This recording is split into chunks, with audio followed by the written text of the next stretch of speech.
Welcome to mother computer academy classes. আজকে আমরা শিখব এমএস ওয়ার্ডে শর্ট ফর্মকে ফুল ফর্মে কিভাবে কনভার্ট করা যায়। ধরা যাক আমি লিখতে চাই এটিএম। এটিএম লেখার পর সেটি সঙ্গে সঙ্গে কিভাবে অটোমেটিক টেলার মেশিন এই কথাটি চলে আসবে সেটি আমরা শিখব। চলো তাহলে দেখে নিই।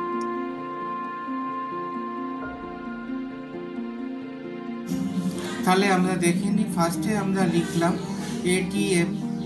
এটিএম লেখবার পর আমরা যাব ফাইল মেনু, সেখান থেকে আমরা যাব অপশনস, সেখান থেকে আমরা যাব গ্রুপিং, সেখান থেকে আমরা যাব অটোকারেক্ট।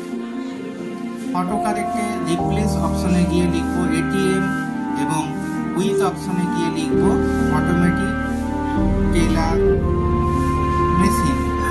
দেখতে পাচ্ছ অটোমেটিক টেলার মেশিন লিখবার পর আমরা অ্যাড বাটনে ক্লিক করলাম, করবার পর ওকেতে ক্লিক করলাম।